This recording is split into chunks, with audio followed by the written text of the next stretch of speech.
Sergey Viktorovich, negotiations in Riyadh, an important question. What was their task and how did they end up? Please comment. The negotiations ended with the fact that the preliminary results that were achieved there are now being reported to the President of Russia, the President of the United States. They discussed issues there, as agreed by Putin and Trump. First of all, issues of safe navigation on the Black Sea.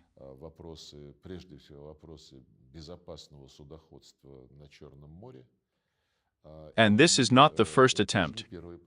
The first attempt was back in July of the 22nd year, as is known, when the UN Secretary General, together with Turkish President Erdogan, mediated and agreed on a package with specialists representing Ukrainian and Russian structures.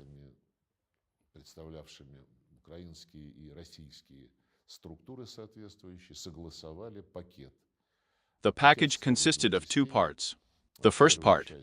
This is the provision of facilitated methods of delivering Ukrainian grain across the Black Sea through the Straits when inspecting ships, so that there is no forgery there, and so that, if grain is declared, so that, after taking grain to the point where it should be delivered, an empty flight for a new batch of grain is not used for the delivery of weapons.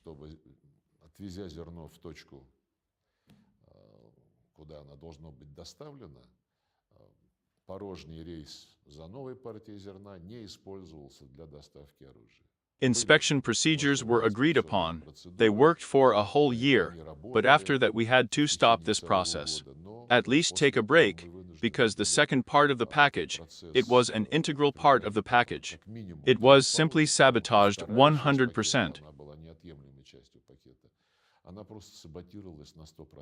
And it concerned the fact that it is necessary to remove all obstacles to the export of Russian grain and Russian fertilizers. This was due to the inclusion of all vessels that transport Russian agricultural products, including fertilizers, in the prohibited lists.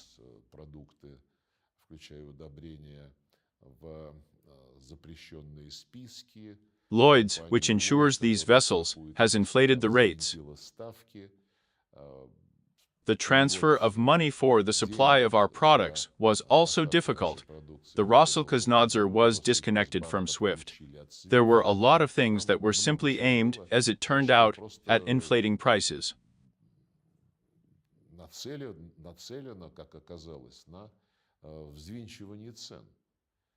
When European farmers probably created a situation of unfair competition for themselves, but at the same time, the bias of our Western colleagues was manifested in the fact that Ukrainian grain was dumped onto European markets, although its quality was far from meeting the existing criteria in this area.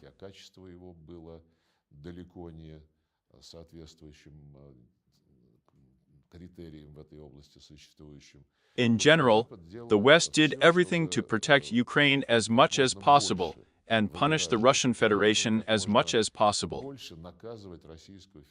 And therefore, when the General Stadium, a year after the action of that Black Sea initiative, threw up his hands and said that nothing was working out for him, we said, well, come on, when you succeed, then we will return to this deal. And we simply withdrew from the Ukrainian part, which was approved for a year. The year expired. We did not renew this deal. And the Russian memorandum that it is necessary to remove all obstacles to the export of Russian grain and fertilizers, which accounts for a much larger share in world markets than the Ukrainian one, was valid for 3 years, and continues to be valid until July of this year.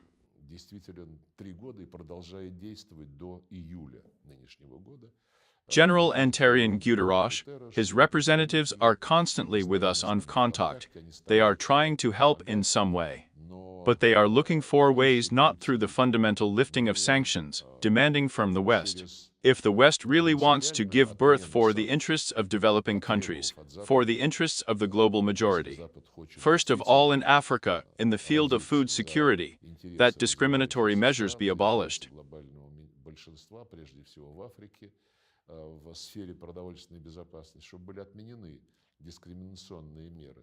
But Henryan took a different path. He decided to look for loopholes in the sanctions that the West was leading, without demanding their cancellation, and moreover, in fact, respecting and implementing these sanctions, which is absolutely unacceptable for any unofficial, and even more so for the Secretary General's agency, because in the Charter states that no employee of the Unsecretariat, including, of course, the Secretary General, his deputy, has the right to receive instructions from any government.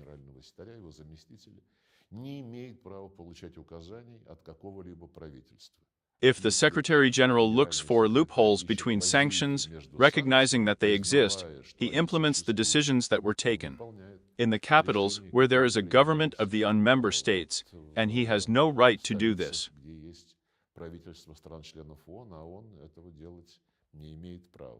Therefore, now our negotiators, who were identified by President Putin in Riyadh, reminded their American colleagues about this whole story, and said that, given the track record of Ukraine itself, of course, but also the whole Black Sea history, we would like there to be no ambiguities this time.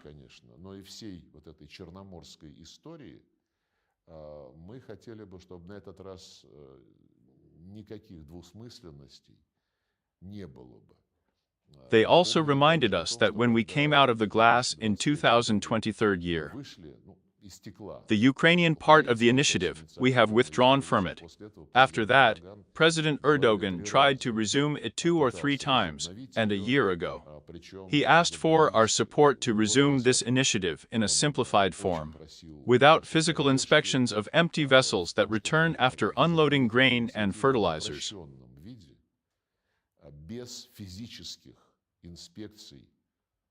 Порожних судов, которые возвращаются после разгрузки зерна и удобрений. And we were even ready to go for it.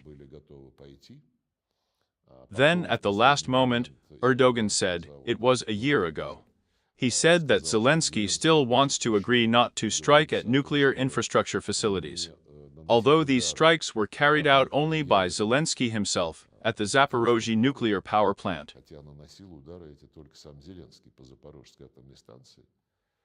But since it was followed by such a proposal from Kiev, we agreed to it, and also without any special verification mechanisms.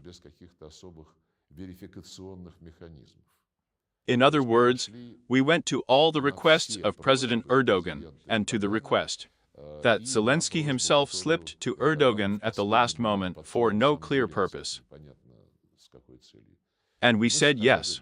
And then Erdogan called Putin and said, you know, Zelensky changed his mind. Taking into account all these changes of mind, taking into account the fact that every time a truce is suddenly announced, and Ukraine agrees to it solely because at a particular historical moment in question, Ukraine found itself in a hopeless situation on the battlefield, and as soon as there was a pause, immediately within weeks or a couple of months, the truce was grossly violated.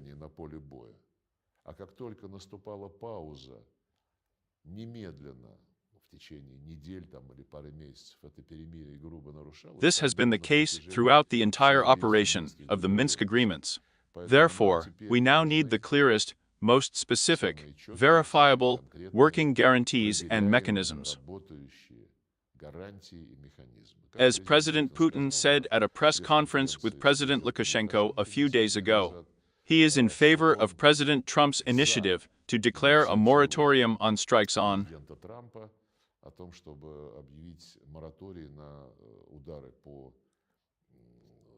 declare a truce for 30 days, not only strikes on the energy infrastructure or on the marine infrastructure on the Black Sea, but in general a truce for 30 days.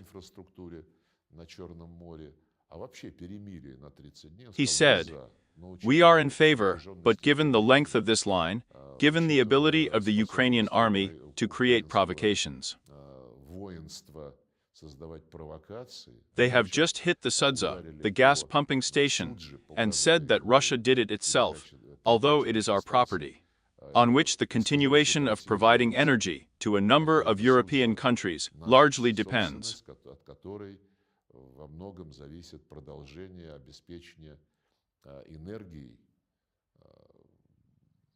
целого ряда европейских стран. It is impossible to do this now, just as it is impossible to use the Caspian Pipeline Consortium, which reflects the business interests of Kazakhstan and the United States, and one of the pumping stations of which, Kropotkinskaya, was attacked, and this damage cannot be quickly repaired. Кропоткинская была атакована, и этот ущерб быстро не восстановить.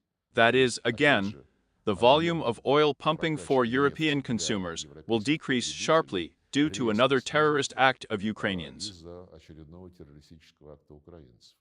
Therefore, when the president said, "We are because of the truce, but there are nuances," who will ensure the cleanliness of the Nazi regime in Kiev?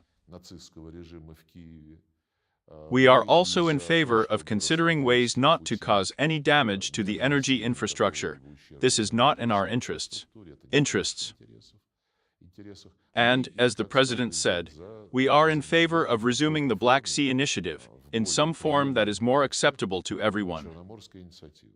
The Black Sea Initiative was discussed as a priority in Riyadh. Our position is simple, so I have just outlined it roughly. We can't take this man's word for it. We want the grain market and the fertilizer market to be predictable, so that no one tries to turn us away from this market, not only because we want to make a legitimate profit in a fair competition, but also because we are worried about the food security situation in Africa, in other countries of the global South and East, which they suffer from these games of the West in the field of unscrupulous competition. Которые от вот этих игр Запада на ниве нечистоплотной конкуренции страдают. True, prices are not ruinous there at all now, but they could be much lower if the West stopped interfering in the game, in the free play of market forces, which it idolized when it invited us all to this realm of globalization and freedom.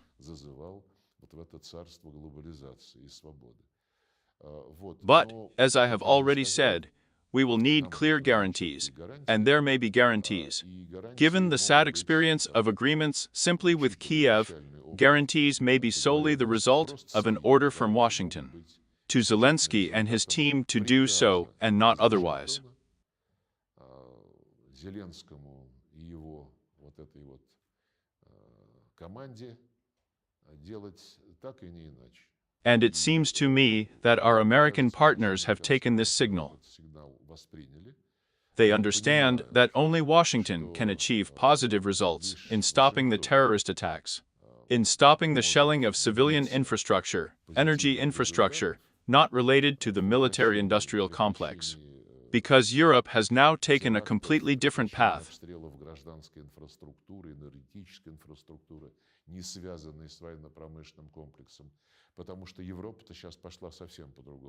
Europe shows, as in the time of Napoleon, in the time of Hitler, another aspiration during the Crimean War, another rush to inflict a strategic defeat on our country.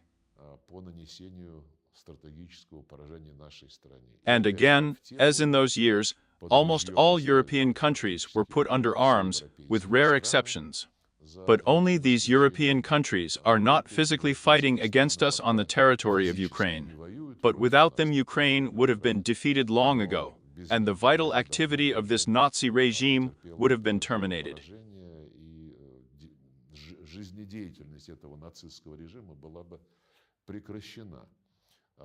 But pumping Ukraine with weapons, you see both London and Paris, especially these two countries, two leaders, or rather, Starmer and Macron, with the support of such a chorus of not very powerful Baltic states, a number of other countries.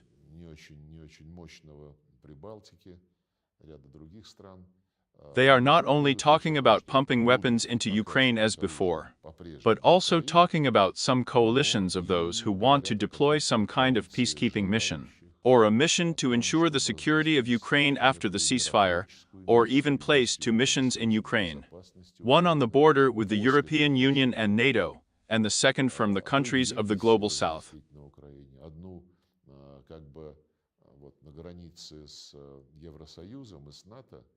а вторую из стран глобального юга.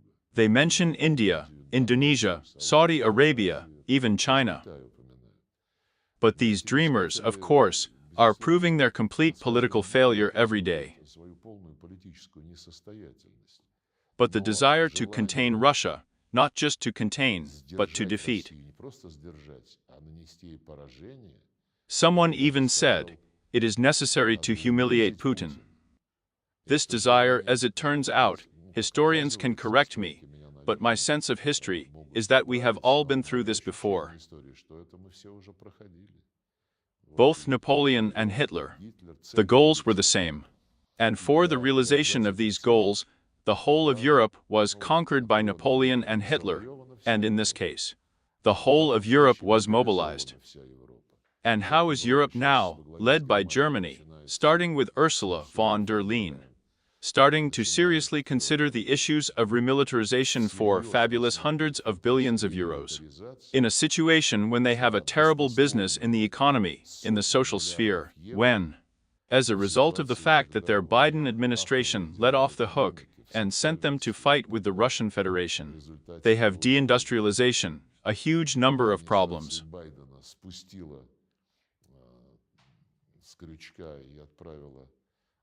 Воевать с Российской Федерацией, у них деиндустриализация, огромное количество проблем. But probably this partly explains the fact that they demand with such fervor not to surrender Ukraine. They demand to arm Ukraine. They demand not even to stutter that Ukraine should not join NATO and the European Union. Macron recently spoke on this topic here.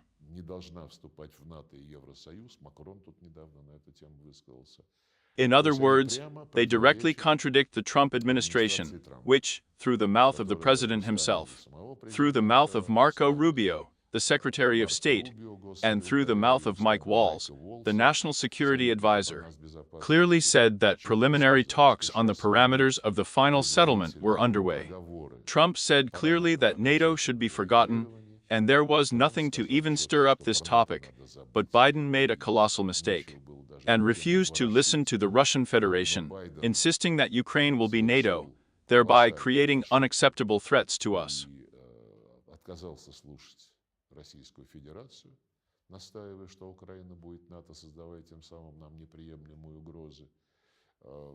Waltz also said that Steve Witkoff, Trump's special envoy, they said that the issues of territories,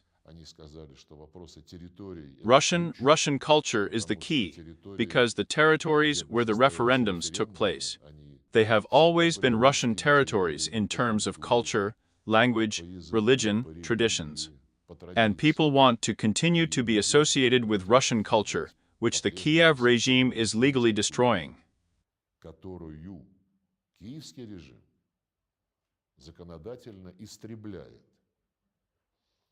In other words, rearmament, which is necessary, as President Putin stressed, it is necessary to stop the supply of weapons. And Europe says, and Zelensky says, no, we will not take any.